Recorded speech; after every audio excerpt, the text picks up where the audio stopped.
ويأتِ الله بقوم يحبهم ويحبونه أذلة على المؤمنين أعزة على الكافرين يجاهدون في سبيل الله ولا يخافون لومة لائم ذلك فضل الله يؤتيه من يشاء والله ذو الفضل العظيم صدق الله العظيم وصدق رسوله النبي الكريم ونحن على ذلك لمن الشاهدين والشاكرين والحمد لله رب العالمين. معزز و مکرم اساتذہ اکرام اور میرے ہم نوا ساتھیوں، لا مذہبی سے ہو نہیں سکتی فلاح قوم، لا مذہبی سے ہو نہیں سکتی فلاح قوم، ہرگز گزر نہ سکے گی ان منزلوں سے آپ. کعبے سے بت نکالے تھے رسول نے، کعبے سے بت نکالے تھے رسول نے، اللہ کو نکال رہے ہیں دلوں سے آپ. سامعین اکرام، آج کا دور ارتداد کا دور ہے. لوگ آئے دن مرتد ہوتے جا رہے ہیں، بلکہ ایک ایسا ارتداد کا سیلاب بہہ رہا ہے کہ صرف نوجوان لڑکے اور لڑکیاں نہیں بلکہ ادھے عمر کے مرد اور عورتیں بھی مرتد ہوتی جا رہی ہیں.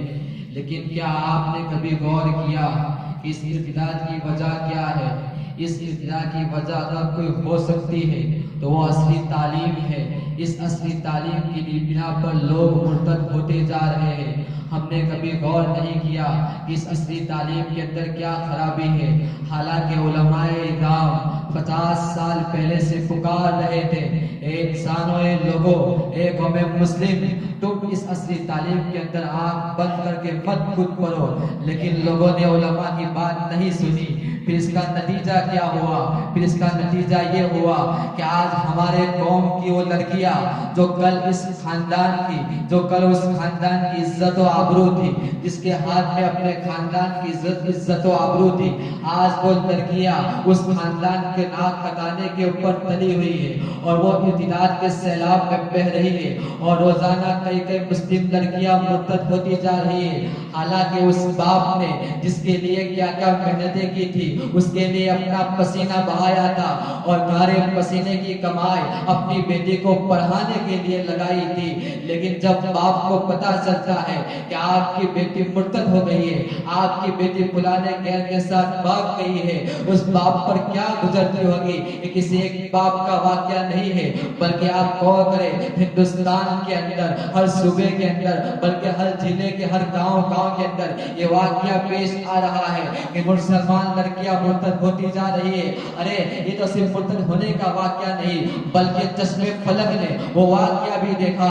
ایک مسلم لڑکی گھر سے نکل نکلی کہ میں جا رہی ہوں فلانے غیر سے نکاح کروں گی اور میں اپنی زندگی اسی کے ساتھ گزاروں گی. اس نے اتنے پر ہی بس نہیں کیا، بلکہ اس کے ساتھ نکاح کر کے اسی باپ کے گھر کے سامنے گھر لے کر رہنا شروع کیا. اور گھر سے جب نکلتی تو سر کے اوپر سندور لگاتی اور ساری پہن کر نکلتی. ارے ذرا سوچو اس باپ کے اوپر کیا گزرتی ہوگی، جس بیٹی کو اس باپ نے کتنے ناز و نام میں پالی تھی.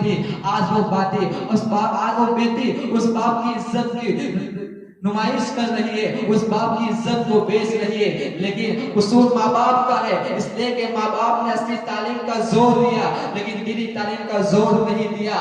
حالانکہ آج اصلی تعلیم کی نہیں بلکہ دینی تعلیم کی ضرورت ہے. پہلے بھی ضرورت تھی، آج بھی ہے، اس لیے کہ آج دنیاوی علوم ترقی کر رہے. بلکہ ماہرین تعلیم کا یہ کہنا ہے کہ پہلے 100 سال کے اندر دنیاوی علوم جو ترقی کرتے تھے، آج 10 سال کے اندر دنیاوی علوم اس سے زیادہ ترقی کر رہے ہیں. کل جو صورت ہمارے سامنے نہیں تھی، آج وہ صورت حقیقت واقعہ بن کر ہماری آنکھوں کے سامنے ہے. لیکن یہ دنیاوی علوم ہے. دنیاوی علوم لوگ کیوں حاصل کرتے ہیں؟ دنیاوی علوم لوگ اس لیے حاصل کرتے ہیں کہ اس سے دنیاوی مفاد حاصل ہو، اس سے دشمنوں پر غلبہ حاصل ہو، اس سے دنیاوی مال و متاع ہمیں مل جائے. لیکن حقیقت یہ ہے کہ ہمیں دینی علم حاصل کرنا چاہیے، اس لیے کہ حقیقی علم وہی ہے. حقیقی علم کی بنا پر مخلوق اپنے خالق کو جان سکتی ہے، اپنے رسول کو جان سکتی ہے، خالق کی مرضیات سے واقف ہو سکتی ہے، رسول کی باتوں سے واقف ہو سکتی ہے. یہی علم صحیح علم ہے. لیکن آج دشمنان اسلام اسی علم کو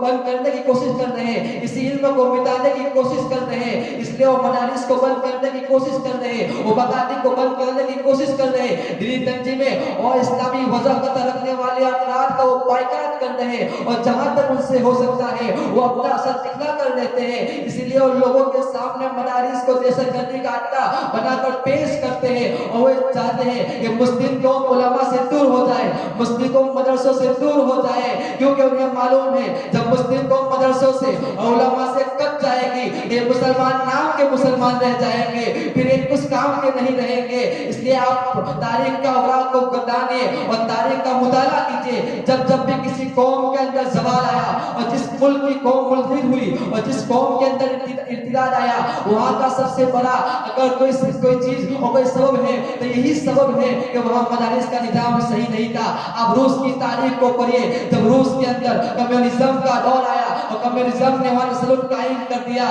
تو وہاں کے لوگ روزانہ کئی لاکھوں اور ہزاروں کے اندر ملحد ہو رہے تھے. کیوں؟ وہاں مدارس کا نظام نہیں تھا. حالانکہ روس کا علاقہ جس کے اندر سجستان ہے، ترمیز ہے، بخارا اور سمرقند ہے، ماوراء نہر کا علاقہ ہے، یہ وہ علاقہ ہے جہاں محدثین پیدا ہوئے، جہاں سے امام بخاری، امام مسلم، امام ترمذی، امام نسائی اور امام ابن ماجہ، مفسر امام بیضاوی اور تفسیر کبیر کے امام اور ہدایہ اور تفسیر ابن کبیر کے مصنف اسی سرزمین سے پیدا ہوئے. لیکن وہاں کے حال دیکھو، جب کمیونزم نے وہاں پر تسلط قائم کر دیا تو وہاں روزانہ کئی لوگ مرتد ہو گئے. پھر جب کمیونزم کا دور ختم ہوا اور دینی جماعتیں وہاں پہنچی اور دینی جماعت کے افراد نے وہاں جا کر قرآن سنایا تو وہاں کے 80 اور 90 سال کے بڑے اور مرد وہاں آتے اور کہتے حضرت آپ کیا پڑھ رہے ہیں، یہ کون سی چیز ہے، ہم نے کبھی نہیں سنا. ان کی آنکھوں میں آنسو آ جاتے. معلوم چلا کہ کئی سال ایسے گزرے کہ لوگوں نے قرآن کو نہیں دیکھا، لوگوں نے قرآن کو نہیں سنا، نہ نماز کو جانا، نہ نماز پڑھی، اس لیے کہ انہوں نے مسجدوں کو تالے لگا دیے تھے، قرآن کو جلا دیے تھے. اگر تم نے بھی اگر ایسا کیا اور تم نے مدارس سے اپنا رشتہ کاٹ دیا تو تمہارا حال بھی یہی ہوگا کہ آپ ہندوستان کی وہ تاریخ بھول گئے کہ 1857 کے اندر شاملی کے میدان کے اندر جب مولانا قاسم نانوتوی، حاجی عبداللہ مہاجر مکی اور مولانا رشید احمد گنگوہی نے جب شکست کھائی تو انہوں نے سب سے پہلے جو قدم اٹھایا وہ مدارس کو قائم کرنے کا، اور انہوں نے دیوبند کی سرزمین کے اوپر دارالعلوم دیوبند کی بنیاد رکھی. پھر کسی دارالعلوم دیوبند سے وہ افراد پیدا ہوئے جنہوں نے انقلاب کے دور کو بھی ختم کیا اور اس ملک کو آزاد کیا. یا مولانا رحمت اللہ کرانوی اسی جماعت دیوبند کے افرادوں میں سے ہیں. انہوں نے ان راہبوں کے ساتھ اور عیسائیوں پادریوں کے ساتھ مناظرے کیے اور مناظرے کر کے اس دور کو، اس الحاد اور مرتد کے دور کا ستیباب کیا. اسی دارالعلوم دیوبند کی فتح پرانی چدائی پر بیٹھنے والے شیخ مولانا محمود حسن دیوبندی رحمۃ اللہ علیہ جنہوں نے انگریزوں کے خلاف بغاوت کر کے اس ملک کو آزاد کرایا. لوگ کہتے ہیں ارے مدارس نے ہمیں کیا دیا.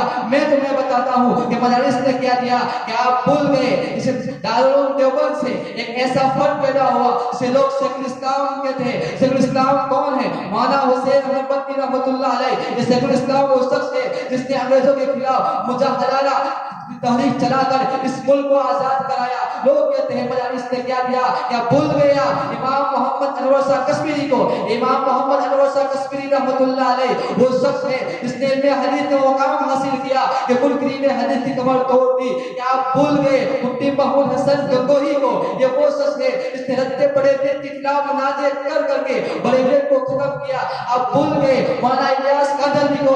یہ وہ شخص ہے جس نے تبلیغی جماعت کو جاری کر کے لوگوں کی جہالتوں کو دور کیا. کیا آپ بھول گئے حکیم الامت مولانا شفیع تھانوی کو جس نے تزکیہ نفس کر کے لوگوں کے دلوں کی اصلاح کی؟ پوچھتے ہیں ارے مدارس نے کہہ دیا. کیا علامہ اقبال کا وہ مقولہ تمہیں یاد نہیں؟ کسی نے کہا علامہ اقبال سے مدارس بند کر دیے جائے اس لیے کہ اس کے اندر غریب بچے پڑھتے ہیں جن کا کوئی نظام نہیں ہے. تو علامہ اقبال نے ان سے کہا تھا ارے مت ایسا کہو اس لیے کہ میں نے قرطبہ اور گردارہ کا سفر کیا ہے، وہاں کی مسجدوں کو میں نے دیکھا ہے، وہاں کی بڑی بڑی مسجد عمارتوں کو میں نے دیکھا ہے، وہاں کیا ہو رہا ہے.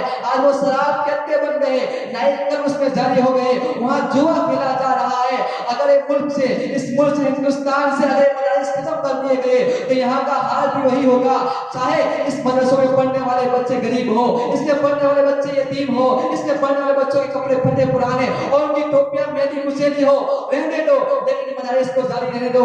جب تک اس ملک میں مدارس قائم رہیں گے اور یہ مدرسے چلتے رہیں گے تب تک اس ملک کے اندر اسلام باقی رہے گا۔ جس دن اس ملک سے مدرسے ختم ہو جائیں گے اس ملک سے اسلام بھی چلا جائے گا۔ اگر آپ چاہتے ہیں کہ ہماری نسل مسلمان باقی رہے، ہماری نسلوں کے اندر ایمان باقی رہے، تو صرف آپ اصلی تعلیم کے اوپر زور مت دیجیے، بلکہ آپ آگے بڑھیے اور مدرسوں کا تعاون کیجیے اور ان مدرسوں کو چلنے کے لیے آپ کوشش کیجیے، اس لیے کہ اسلام کا تعلق اور اسلام کی بقا اس ملک کے اندر اگر کسی چیز پر ہے تو ان مدرسوں کے اوپر ہے۔ ہمیں چاہیے کہ ہم ان مدرسوں کا تعاون کریں اور مدرسوں کے لیے جتنا ہو سکے اتنی کوشش کریں۔ اللہ تبارک و تعالی کئی ساری باتوں ہم سب کو عمل کرنے کی توفیق عطا فرمائے۔